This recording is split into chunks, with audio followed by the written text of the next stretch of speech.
নমস্কার বন্ধুরা, শুভ সকাল। আশা করছি সবাই ভালো ও সুস্থ আছো। গায়ন ফ্যামিলি ব্লগের তরফ থেকে সবাইকে জানাই অনেক অনেক ধন্যবাদ ও ভালোবাসা। আজকে রবিবার আর এখন বাজে সকাল 8টা, আর সমস্ত ঘরের বাসি কাজ সারা হয়ে গেছে। এবার আমি ছেলেকে খাইয়ে নেব, তার জন্য একটু ছাতু গুলে নিচ্ছি। ছাতু দিয়ে দিয়েছি, ও একা একা এখন বসে বসে খাচ্ছে। আমি ওকে খাইয়ে দিই বেশিরভাগ, তো আজকেরও খাচ্ছে বলে তাই ভাবলাম একটু ভিডিওটা করে রাখি, তো তাই ওর ভিডিওটা একটু করলাম। আজকের বাড়িতে দশহরা পুজো আছে, তো ব্রাহ্মণ ঠাকুর একটু পরেই চলে আসবে, তো তার আগে ওকে ভাবলাম একটু খাইয়ে নিই, তারপর ওদিকে জোগাড়জাত তো আছেই। ব্যাস, তারপর ওর খাওয়া হয়ে গেছে আর এখন এদিকে চলে এসছে। এটা আমার খুড়শাশুড়ি, আর ওই যে ব্রাহ্মণ ঠাকুর চলে এসছে, পুজোতেও বসে গেছে। তো আমার তেমনভাবে জোগাড় করা হয়নি, ওই ছেলেকে নিয়ে একটু ব্যস্ত ছিলাম বলে আমার ওই খুড়শাশুড়িই সমস্ত কিছু জোগাড় করেছে, আর এখন পুজোতেও বসে গেছে। পূজার পাঠ কমপ্লিট হলে রান্নার দিকে চলে যাব। তো আজকের বাড়িতে যেহেতু একটা পূজা, তো আজকে নিরামিষই রান্না হবে। আর আমাদের তো দশহরা পূজাতে ভাত খায় না কেউ, শুকনো খেয়ে থাকতে হয়। তো তাই ভাবছি দেখি পরোটা বা লুচি কিছু একটা বানিয়ে নেব, আর সাথে করব পনিরের দিয়ে কাবলি ছোলার তরকারি, আর সিমুই আর পাঁপড় ভাজা। ব্যাস, এটুকুই করব আজকে। আমার বাপের বাড়িতে আবার পান্তা হয় আজকের দিনে, মানে ঠান্ডা খাওয়া হয়। তো আজকের আমার শ্বশুর বাড়িতে আবার উল্টো নিয়ম, গরম খেতে হয়, পান্তা খেতে হয় না। তো যাদের যেখানে যেমন নিয়ম। তো চলো এরপরে যাওয়া যাক।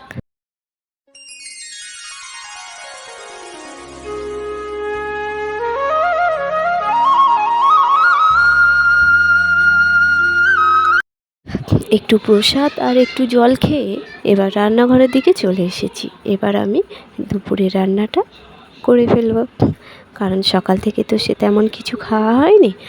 তো এবার ঝটঝট করে ওগুলো করে নেব, নিয়ে খাওয়া দাওয়া কমপ্লিট করে নেব। তো চলো এবার।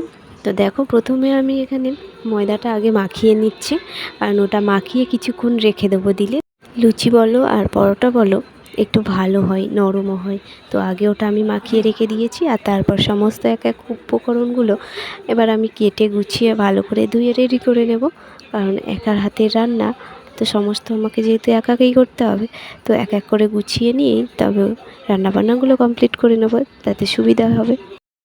আজকের আমি পরোটা বানাবো, তো তাই ময়দাটা একটু গরম জলেই মাখবো। তো সেই জন্য আমি গরম জল বসিয়েও রেখেছিলাম, ফুটে গেছে। এবার ওটা দিয়ে এই যে ময়দাটা মাখিয়ে নিচ্ছি। আর গরম জলে ময়দা মাখলে খুব ভালো নরম হয়, আর টেস্টও হয় ভালো। তো আমার ভালো লাগে, কে কী করে জানি না। তো যাই হোক, এবার ময়দাটা মাখিয়ে নেব, একটু নরম করেই মাখাবো। এটা তারপর মাখিয়ে বেশ কিছুক্ষণ রেখে দেবো। আর তারপর এদিকে আমি আলু, পনির, টমেটো, কাঁচা লঙ্কা যা যা লাগে সমস্ত কেটে গুছিয়ে রেখে দেব। বাড়িতে প্রায় সময় পুজো পাঠ লেগেই থাকে, আর যেহেতু সোমবার করে নিরামিষ খাওয়া হয়, তো প্রায় সময় নিরামিষ হয়ে যায়। তো কিছু মনে হয় না, ঠিক আছে, ঠাকুরের নামেই তো করছি। ঠাকুর সবাইকে ভালো রাখুক, সবার মনের বাসনা পূরণ করুক, এটুকুই চাই। তো আবার যেহেতু আমরা হিন্দু ধর্মে জন্মগ্রহণ করেছি, তো এইসব তো আমাদের তো মানতেই হবে, পালন করতে হবে। আর না করলেও সেটা খারাপ, লোকে আবার অন্যান্য কথা বলবে। হ্যাঁ, তো যাই হোক, এইসব করাটাও খারাপ নয়, আর রোজ রোজ আমিষ খাওয়াটাও ভালো নয়। তো ঠিক আছে, এইসবই। আগে এতটা পূজা আশ্রয় করতাম না যখন বাপের বাড়িতে ছিলাম, ওই পড়াশোনার মধ্যে ছিলাম। আর যাই হোক, টুকিটাকি টিউশন পড়ানো হতো, নিজের পড়াশোনা থাকতো। আর আমার বাপের বাড়িতে মারাও অতটাও উপোস করতো না, কারণ ওনারাও কাজের মানুষ, সবসময় কাজের মধ্যে থাকতো। তো ওখানে অতটাও হতো না। শ্বশুরবাড়িতে এসে অনেক কিছু জানলামও, শিখলামও বড়দের কাছ থেকে। তো এটুকুই তো আমাদের পাওয়া, তাই না? বড়দের কাছ থেকে কিছু শেখা, জানা। তো যাই হোক, কথা বলতে বলতে এদিকে আমি সমস্ত সবজিপাতি কেটে গুছিয়ে নিয়েছি, আর তারপর এদিকে এই যে বরের জন্য রাজমা, মুগ কড়াই আর কাবলি ছোলা সেদ্ধ করে ওতে একটু বিট নুন ছড়িয়ে দিয়েছি। আর তারপরে টমেটো কুচি দিয়ে ওকে দিয়ে দিলাম, ওটা টিফিন।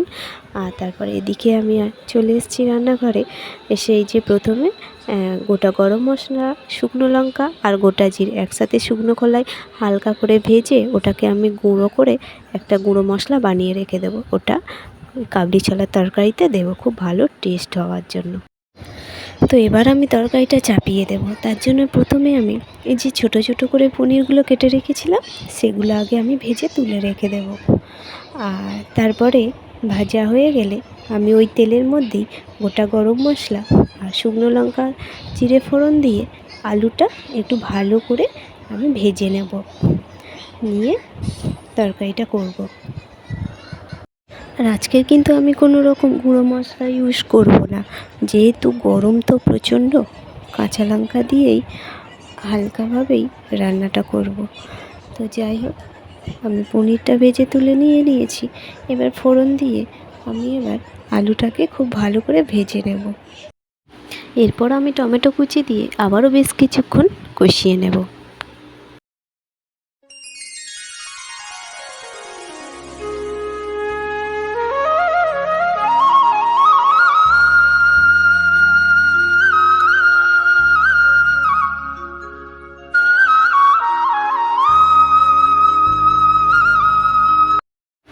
নুন, হলুদ আর কাঁচা লঙ্কা দিয়ে ভালো করে কষিয়ে নিয়েছি।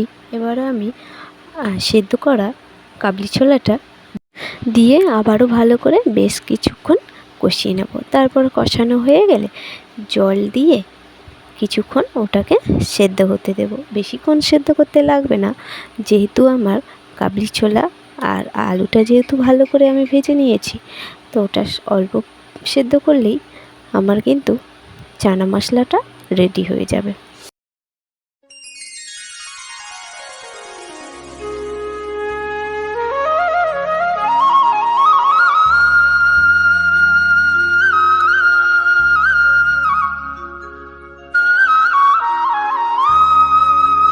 এদিকে আমার প্রায় তরকারিটা হয়েই এসেছে। আর ওপর থেকে আমি একটু গরম মশলার গুঁড়ো দিয়ে আবারও একটু ফুটিয়ে নেব, নিলেই আমার একদম রেডি চানা মশলা। আর সামান্য পরিমাণ স্বাদ মতো চিনিও দেব। চিনিটা দিলে তরকারির টেস্টটা অনেকটাই পরিবর্তন হয়ে যায়। আর তোমরা কে কোথা থেকে দেখছো অবশ্যই কমেন্ট করলে ভালো হয়, ধন্যবাদ জানাতে সুবিধা হয়। তো যাই হোক, আমার ভিডিওগুলো কেমন লাগছে অবশ্যই কমেন্ট করবে আর সাবস্ক্রাইব করে আমার পাশে থাকার চেষ্টা করবে। যারা আমার পুরানো বন্ধু তারা আমাকে একটু সাপোর্ট করো, আর যারা নতুন দেখছো আমার ভিডিওগুলো তারা সাবস্ক্রাইব করে আমাকে একটু সাহায্য করো। তো যাই হোক, কথা বলতে বলতে এদিকে আমার তরকারিটা প্রায় কমপ্লিট। এবার আমি ওটাকে নামিয়ে নিয়েছি, নিয়ে আমি আবারও কড়াইটা গরম করে তাতে তেল দিয়ে এবার আমি ফাঁপাগুলো ভেজে নেব। তো ফাঁপাটা ভেজে নেওয়ার পরে আমি এবারে সিমুইটা চাপিয়ে দেবো। আর এই সিমুই আমার বরেরই পছন্দ, কারণ আমি খাই না, আমি মিষ্টি কম খাই। তো ওর পছন্দ বলেই তাই আজকে সিমুই করলাম। তাহলে ওনা বাড়িতে থাকলে, ও তো সাধারণত বাড়িতে থাকে না একমাত্র ছুটির দিন ছাড়া, তাই ওর জন্যই করা। আমি যেহেতু মিষ্টি কম খাই, তো খাই না বললেই চলে, ও একটু পছন্দ করে ওই সব, তো তার জন্যই করা। তো তারপর এদিকে আমার ফাঁপাগুলো প্রায় সব ভাজা হয়ে গেছে। আর কিছু নিয়ে ছেলেকে আর ওর বাবাকে দিয়ে দেবো খেতে। আর অল্প কিছু নিয়ে আমি ডিপের ভেতর তুলে রেখে দেব, কারণ সবটা বাইরে থাকলে তো সে দিয়ে যাবে, আর সবটা এখন ওদেরকে দেব না। যখন দুপুরবেলা খাওয়া দাওয়া করবে তখন ওদেরকে দেব। তো যাই হোক, এদিকে আমার সিমুইটা প্রায় লাল লাল করে ভেজে নিয়েছি। আর আমি সিমুই কিন্তু সাদা তেলেই ভাজি। তো দুধটা আমি আগে থেকে হাঁড়িতে ফোটাতে বসিয়ে দিয়েছিলাম। তো যে ওটা ফুটে গিয়েছে তখন আমি ওই ভাজা সিমুইটা ওর মধ্যে দিয়ে দিয়েছি, আর সামান্য পরিমাণ নুন দিয়েছি। সামান্য পরিমাণ নুন সিমুইয়ে দিলে ওর টেস্টটা কিন্তু দ্বিগুণ বাড়িয়ে দেয়। তো যাই হোক, আর আগে থেকে আমি কিছু কাজু বাদাম জলে ভিজিয়ে রেখেছিলাম, এখন আমি ওগুলো ছাড়িয়ে ছাড়িয়ে ওই সিমুইয়ের মধ্যে দিয়ে দেবো, যাতে সিমুইটাও সেদ্ধ হয় আর কাজুটাও একটু ভালো করে সেদ্ধ হয়ে যায়। তাহলে কাঁচা কাঁচা থাকলে ভালো লাগে না খেতে। তো ওদিকে ফুটতে থাক। আর দুটো এলাচ ফাটিয়ে আমি সিমুইয়ের মধ্যে দিয়ে দিয়েছি। ব্যাস, এবার ওটা ফুটতে থাক। আর আমি এখন বারবার খালি চেক করছি যে এই বুঝি সেদ্ধ হয়ে গেল, কারণ আমি তো সিমুই ভালো করতে পারি না, খালি সেদ্ধ হয়ে যায়, নাহলে শক্ত থাকে। তো এবারে ভাবছি পারফেক্ট করবই, তো ওই জন্য খালি বারবার আমি দেখছি সেদ্ধ হয়েছে কি। তো যাই হোক, ওটা ওদিকে ফুটছে আর ময়দাটা কেমন অবস্থায় আছে আর একবার আমি ঢাকনা খুলে দেখে নিচ্ছি। দেখছি এতটা সফট হয়ে গেছে যে পুরো জড়িয়ে ধরেছে, উঠছে না। তো এটা দিয়েই আমি আজকে পরোটা বানিয়ে নেব। এত নরম ময়দা কিভাবে যে পরোটা বানাবো সেটাই আমি ভাবছিলাম।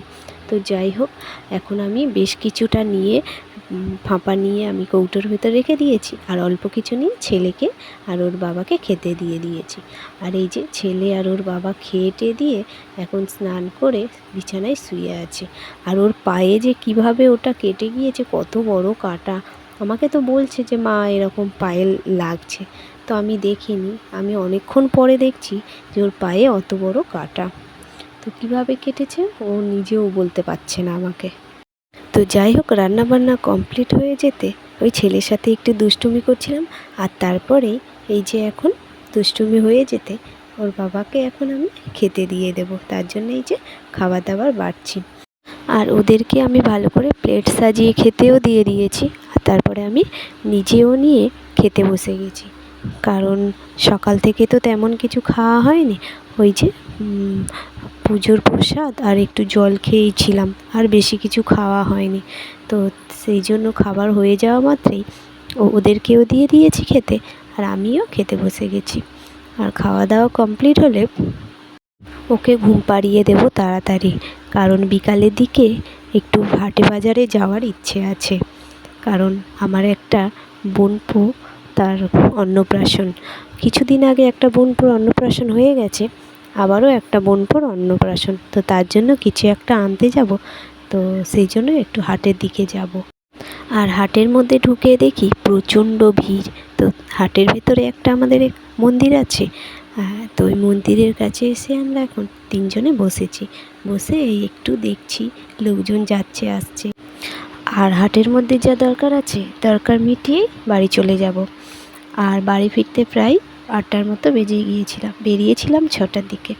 তো যাই হোক, বাড়িতে যা খাবার দাবার আছে ওগুলোই রাতে খেয়ে শুয়ে পড়বো, কারণ রাত্রিবেলা আর গরম খাবার খেতে নেই। তো আজ এই পর্যন্ত, সবাই ভালো থাকবে, নমস্কার।